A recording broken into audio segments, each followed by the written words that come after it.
I'm Mike Uyak.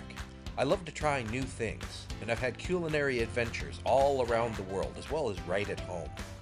I've had really wonderful food, as well as some really horrible food. I'd like to share some of my adventures with you, and we'll see if I have what it takes to fix whatever goes wrong. This is Recipe Redemption.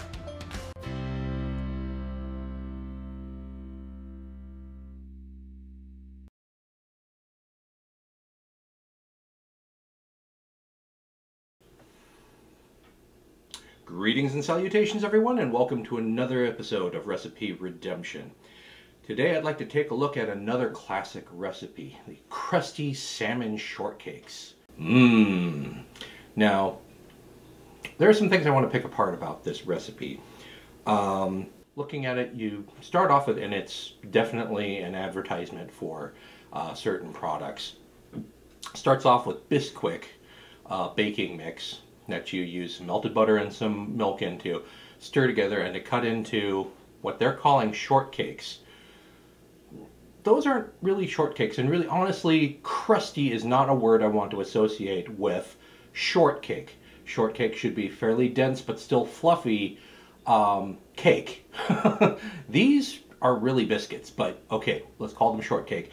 Then use canned salmon, canned condensed cream of mushroom soup, along with some milk, some Worcestershire sauce, and of course, because it's from the 50s and 60s, it's got to have olives in it. So chopped olives and some pimentos. I went ahead and when I made this, I actually used just olives with stuffed with pimento. But and you just slather it on there and serve, and it's billed as a quick and easy pantry dish for when guests come over. So, ta-da!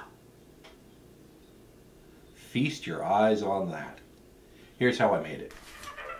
Just going to start with the biscuits. I'm going to prepare these per the package instructions, which just has me measure out a couple cups of the biscuit mix, adding in some melted butter and some milk, and mixing together. I don't know why I chose a fork, but I did.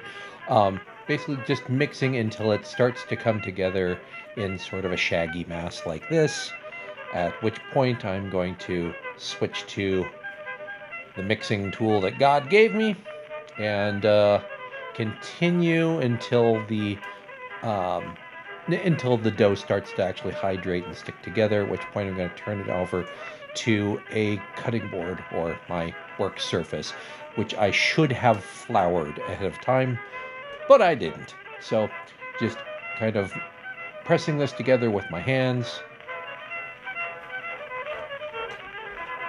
trying to make it into a nice ball before I start pressing it out, and then rolling it out into a shape about a ½ an inch thick, give or take, somewhere between 3/8 to ½ an inch thick. At which point I'm just going to use this convenient measuring cup as my biscuit cutter.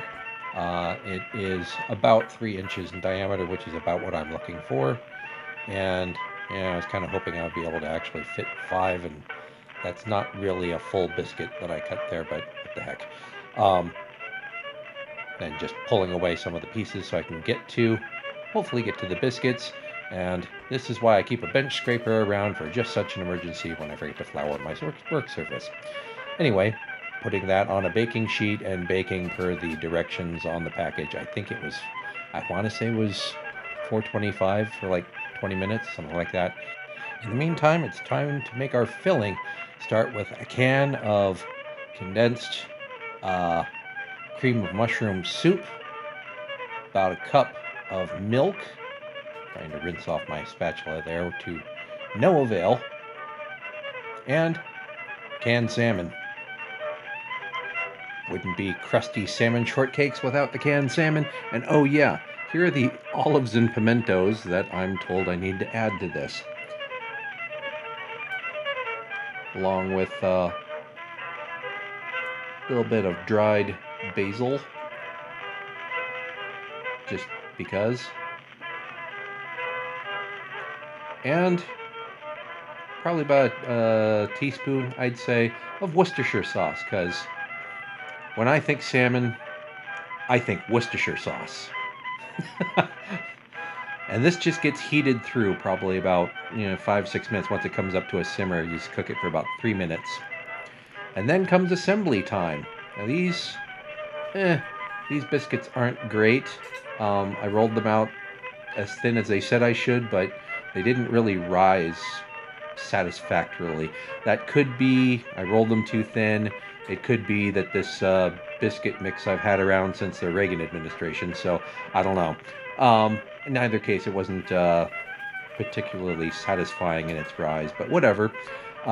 Take the salmon filling and alternate, and be sure to put extra on top so it cascades festively over the top.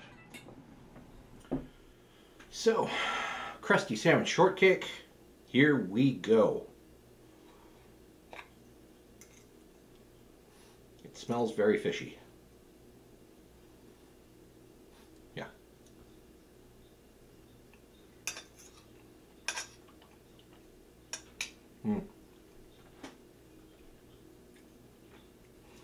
I'm not a fan of the olives with this.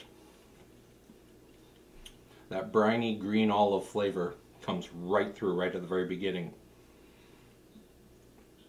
And it really kind of obscures whatever flavor. Now, I didn't taste the canned salmon all by itself before I put it into this. So, well, here's a chunk. Let's see if I can, I think that's salmon. It's bad when you can't tell. Okay, that's the salmon. It's fairly mild flavored salmon. So the flavor of the olives covers up a lot of the salmon.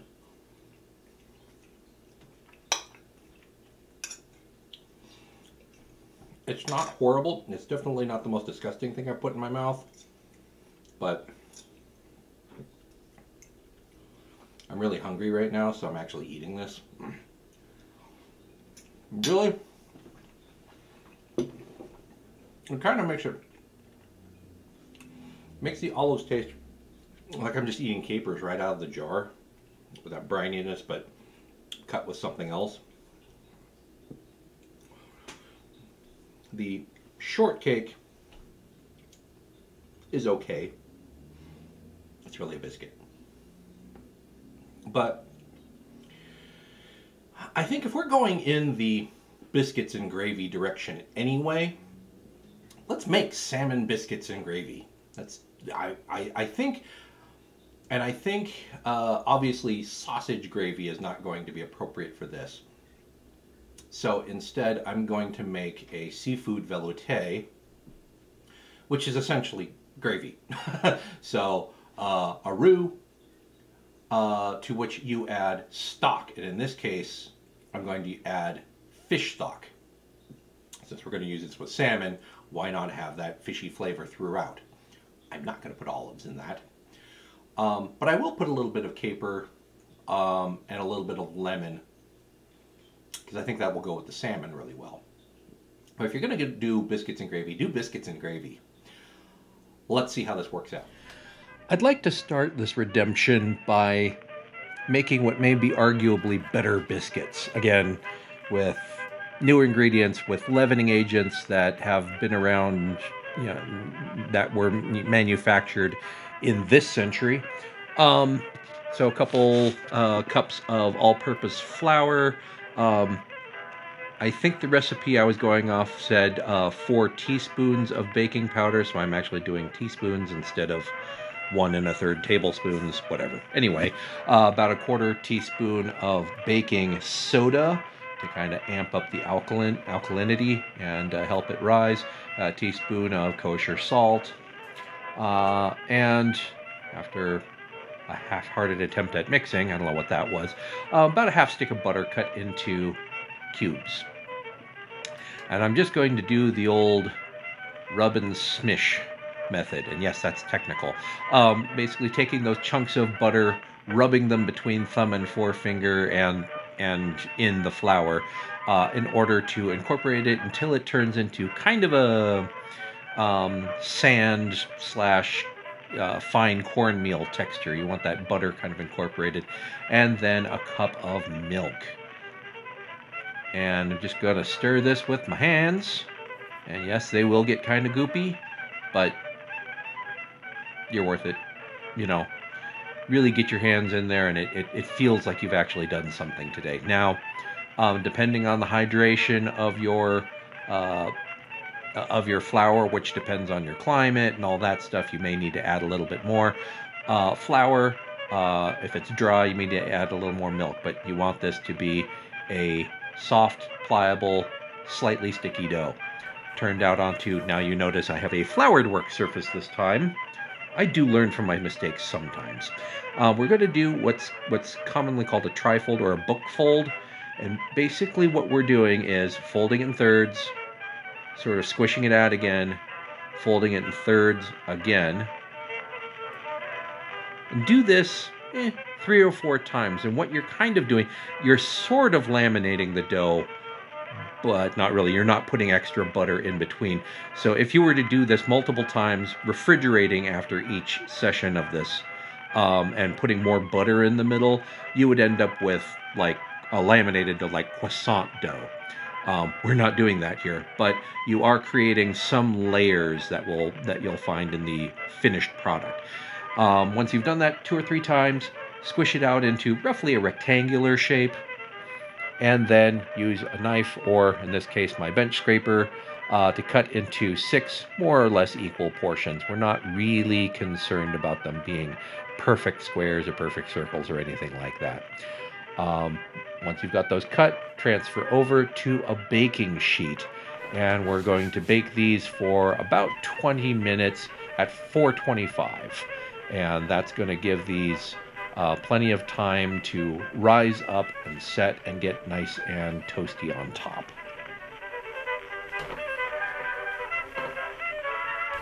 While those are baking, it's time to work on our seafood velouté. So this is a roux thickened sauce. So we are going to start with some butter, about 3 tablespoons of butter. And once that's melted down and it stops foaming, add about 3 tablespoons worth of flour. I find that sometimes I need a little more, sometimes a little less. So sprinkle it in until I get a moist sort of paste. I don't want any free oil floating around because you just end up with a greasy sauce. And cook for several minutes. I tend to like to keep it moving a little bit more, but keep an eye on that until it starts to get kind of a light blonde toast to it. And then I'm pouring in seafood stock. And yes, I'm using prepared seafood stock because I just didn't happen to have a whole bunch of fish bones and shrimp shells and whatnot in my freezer at this particular point. So yeah, it's okay to use pre-prepared stocks if that's what you got.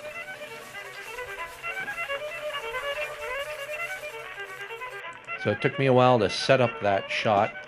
So by the time I actually got the velouté sort of up to a simmer, the biscuits were ready to come out of the oven. So here we are, stirring the velouté, making sure that the roux has had plenty of time to gelatinize, and I'm adding just a little bit of half and half to this just to give it the creaminess that I want. It's a little thin. I probably didn't need all that stock, but then again, I wanted all the flavor. This is about a tablespoon of capers and the juice of 1 whole large lemon. Stir that and set aside. That's done. And all I need to do now is just quickly pan-sear some salmon fillets. Not a whole lot to that, just cook until done. And it's time for assembly. And just because this is for dinner, I got some mixed vegetables. We're keeping this sort of mid-century modern here, so I got some frozen mixed vegetables that I cooked up, nestling 2 halves of one of my homemade biscuits. Do note that they did indeed rise more than the packaged one. Atop this, a nice whole salmon piece, just lightly cooked on the cooktop in a pan. And I like it still a little bit, soft and not quite fully cooked through. and it'll be cooked by the time it gets to the table. Don't you worry. But I kind of prefer the texture. It's still moist and soft. And I'm taking my seafood velouté with lemon and capers and ladling plenty of that over the top. And finish off with just a little sprinkle of dill, just to kind of give you a little something. Honestly, that was so much better. I mean, nice fresh salmon, first of all, and a full fillet instead of just sort of chopped up into little bits and stirred through a sauce. Having the full piece of salmon, so you know you're getting salmon and not, you know, tuna or canned tuna or something else. The velouté was quite light. I used a pre-prepared stock, so it wasn't very strong. It wasn't very concentrated. I probably could have reduced the stock down ahead of time to kind of amp up the flavor, but I kind of like the subtlety of this one. And homemade biscuits, sorry to say this quick, but homemade biscuits are always going to be better. They're tastier, they were actually fluffier, they're bigger. They definitely had much more oven rise to them. And even though I'm not that great of a biscuit maker, they turned out pretty well.